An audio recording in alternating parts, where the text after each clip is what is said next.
La cinquième étape, on reprend en fait l'étape de la chaise, sauf qu'on va la faire deux fois, c'est-à-dire qu'on la fait une fois à droite et une fois à gauche. Donc, par exemple, on voit que bon, celui-ci est bien placé, donc on place notre cube comme ça. Donc, on voit ici, bien placé, on le place comme ça, et on fait l'étape de la chaise, c'est-à-dire il se lève, va très loin, la chaise tombe, revient pour la relever, revient et s'assoit. Puis là, la différence, c'est qu'on la refait aussi à gauche. Donc, se lève, va très loin, la chaise tombe, il revient pour la relever et il revient pour s'asseoir.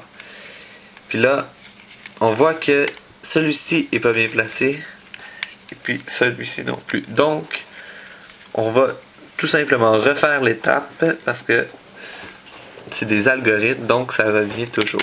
Donc, on le fait encore.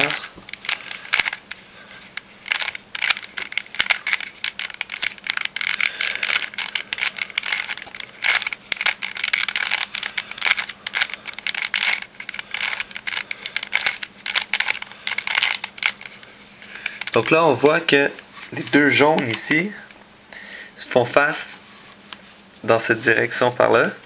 Donc, on sait qu'il nous reste quelques secondes avant de résoudre le cube.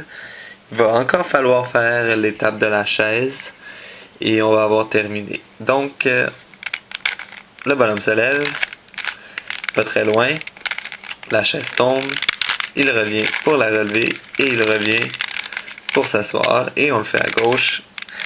Le bonhomme se lève, va très loin, la chaise tombe, revient, la relève et il revient pour s'asseoir et voilà, on a complété le cube Rubik's d'une façon exemplaire.